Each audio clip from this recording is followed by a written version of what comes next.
Morning, ladies and gentlemen, and welcome to the Wednesday, March 15th, 2023 meeting of the Lake Havasu City Planning and Zoning Commission. Would you please rise and join me with the Pledge of Allegiance? I pledge allegiance to the flag of the United States of America and to the republic for which it stands, one nation, under God, indivisible, with liberty and justice for all. And Madam Secretary, would you please call the roll? Jim Harris. Here. Matthew Mitchell. Gabrielle Medley. David Diaz. Here. Susanna Ballard. Joan DeZero. Here. Dane Hatch. Paul Ayer. Here. Tiffany Wilson. Here. And Lonnie Stevenson. Mr. Stevenson, if you'd come forward and fill one of the vacant positions here, appreciate it.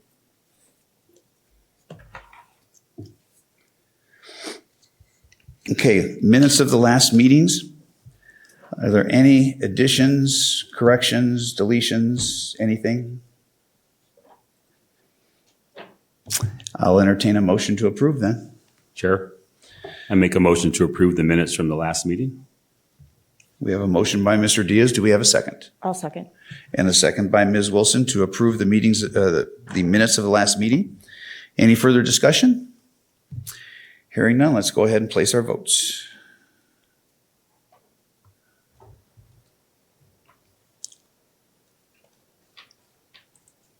Motion passes 6-0. Okay. Correspondence and announcements. Mr. Morris. Honorable Chairman, Commission members, thank you very much. Just one announcement that recently the City Council directed staff to schedule a Planning and Zoning Commission meeting to discuss multiple family parking. So staff will be bringing some information forward. We'll have a meeting, probably the second meeting in April, it looks like, to discuss multiple family parking at the direction of the City Council. Thank you. Anything else? That's it? Okay, let me start by saying that this is a public hearing and there is a structured order to this proceeding. The city staff will present each item. There will be time for the commission to ask questions of the staff, and then the applicant will have the opportunity to present their case to the commission. That being done, we then open the proceeding to the public for their questions and input. I would ask that anyone of the public that wishes to speak limit their trips to the podium and microphone to one only. Keep all comments to less than 3 minutes, and to stay on point and not discuss subject matter that is not pertinent to the decision being considered here today. After public testimony is taken, I will then close the public hearing and bring the motion back to the table for city staff's recommendation, discussion amongst the commission, and eventually a motion to approve or disapprove. The first item on today's agenda is a request for this item number 23-3697, which is a request for a preliminary subdivision plat for Hudson Subdivision for 2972 Amigo Drive, which is tract 2240, block 1, parcel A, creating 3 residential lots in the single-family residential R1 district. Mr. Morris, your presentation, please. Mr. Chairman, Commission members, thank you very much. Here's the area map. The subject property is located on the south side of Amigo Drive between Aladdin Drive and Amigo Way. There's also a second frontage on Simatan Drive.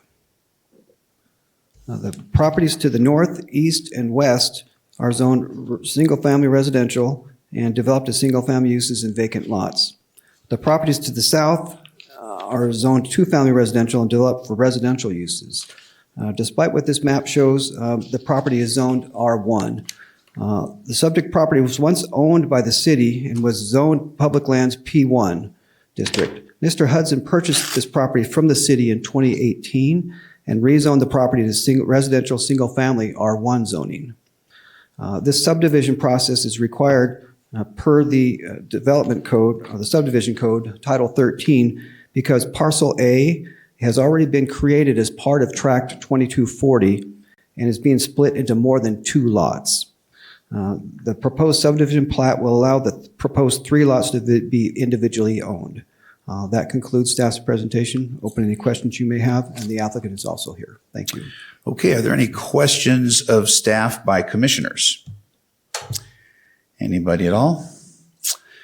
Hearing none, is the applicant present? Please state your name for the record.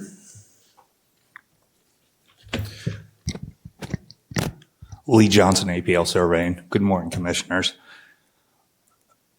Give you a little bit more background history on this. We initially had brought this into staff to do a parcel plat on it. And we were creating what you see on your map there as parcel A1, parcel A2, and parcel A3 was actually going to be married over to the adjoining lot 1. And there was a little bit of financing issue with the bank that has the note on lot 1 where they didn't want it married. That's why we had to come back away from the parcel plat and do a subdivision because it had to be created as a separate lot because the bank didn't want it added. Parcel A3 is going to ultimately be owned by that adjoining neighbor, and that is just basically to protect his view and everything like that. So that is what parcel A3 is.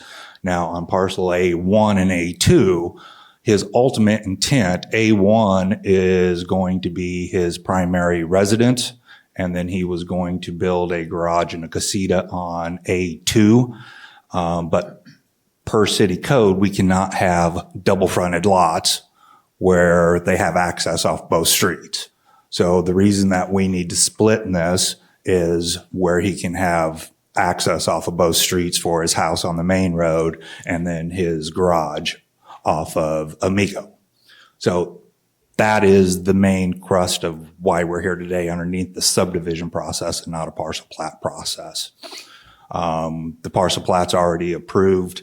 Actually, Mylars are printed, ready to be recorded, but then we had the banking issue. So that's why we're back here today underneath the subdivision. So I'm here if you got any questions.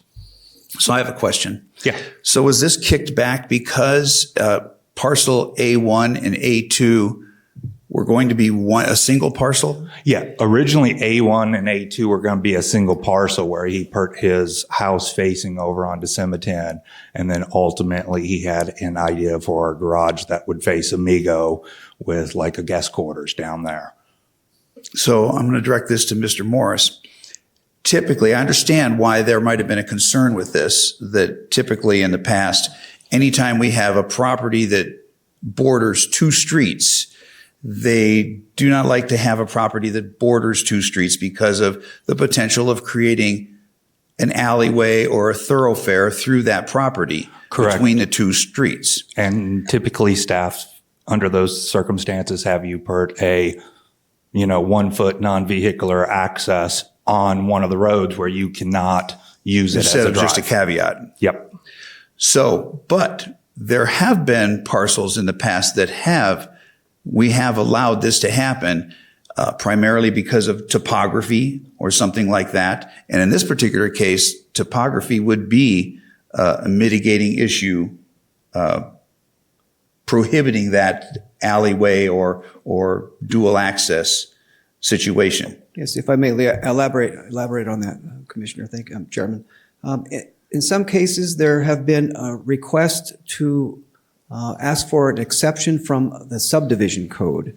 Now, the subdivision code is not under the purview of the Planning Commission, so it would go on for some sort of exception to the subdivision code. It goes to the City Council. And a couple instances that I'm aware of, were a couple lots that were individually created, but someone wanted to combine them into one lot, but it would create a double-fronted lot, a lot fronting on one street and a lot, the back of the lot, if you will, fronting on a separate other street that's roughly parallel. Cases like that, unusual situations, they could go to the City Council for an exception to the subdivision code, and a couple of those lots have gone through that, and that may be what you're alluding to or talking about. So there's a mechanism in place. It does not involve the Planning Commission, but it does involve the City Council for an exception to the subdivision code. In this case, they're not asking for that. They're found a solution that will not require, or they don't have to ask for double-fronted lots, and that's the way we would prefer it from a planning. And so you have done this in lieu of asking for the exception. Correct. And the other thing this does too then would allow, because if you do it as like a garage and a small little casita down there. You are also limited on, with it being a guest quarters, whether it's a Exactly. 2-bedroom with a little kitchen or stuff, so you can't Understood. do a full little guest quarters. So, I just wanted to ask about the Yes. clarification. Yep. Okay. Any other questions of the applicant? Mr. Diaz? I have a question, and this is probably for Luke also. So this was before us a few months ago, this particular piece of land. And just for the record, just what did we approve before? And just with the changes today, just wanted to just get it for the record. Well, what was before you in the past was a rezone. You were a recommending body for the city council for rezoning this property from the P1 to the R1, which is what it is now. So that went on to the city council. They approved a straight up rezone with no conditions, not a planned development with any conditions. So the property is zoned R1, single family residential, entitled to all the development rights for an R1 lot. Okay, thank you. And Mr. Diaz, that was actually done in 21? Yeah, it was a few months 2021. ago. Yeah. Yeah, so a couple years ago. A couple years ago, yeah. Yeah. Any Yeah, other you- questions of the applicant? Mr. Lair?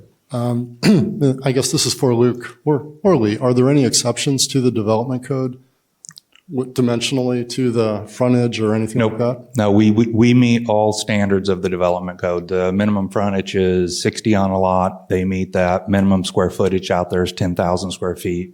The smallest one here is 41,000 square feet. So we are greater than any of the code requirements.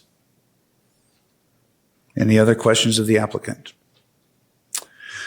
Thank you, Mr. Johnson. All right. Thank you, guys. Okay, this is a public hearing, and I will now open it up to the public. If there's anybody that wishes to speak on this item, either pro or con, now is the time to come to the microphone. Anybody at all? Hearing none, I'll go ahead and close the public hearing portion and bring it back to the table for staff's recommendations. Mr. Chairman, Commissioners, thank you. Staff recommends approval of Land Use Action 23-3697, a preliminary subdivision plat for Hudson Subdivision for 2972 Amigo Drive, Tract 2240, Block 1, Lot A, creating 3 residential lots in the single-family residential subdivision. Thank you. Okay, we are at the table for discussion and/or a motion by the commissioners. Anybody?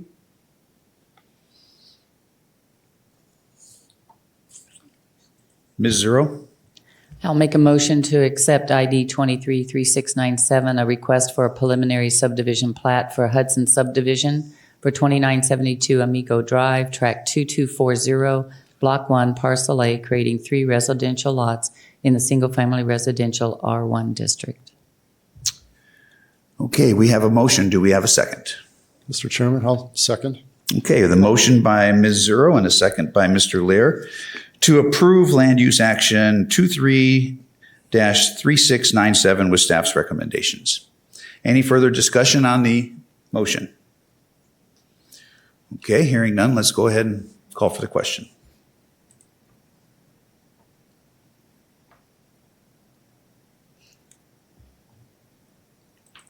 Motion passes 6-0. All right, congratulations, good luck. The next item on the agenda is the call to the public. This is the portion of the meeting where anybody can come to the microphone and speak to the commission on any subject whatsoever. The only caveat is we may not respond. So is there anybody that wants to speak to the commission? Okay, hearing none. Mr. Morris, future meetings? Thank you, Mr. Chairman, Commissioners. Next scheduled meeting is April 5th, and we do have items, so we'll see you on April 5th. And by the way, happy Ides of March today. Thank you. Okay. All right, we stand adjourned. Thank you all.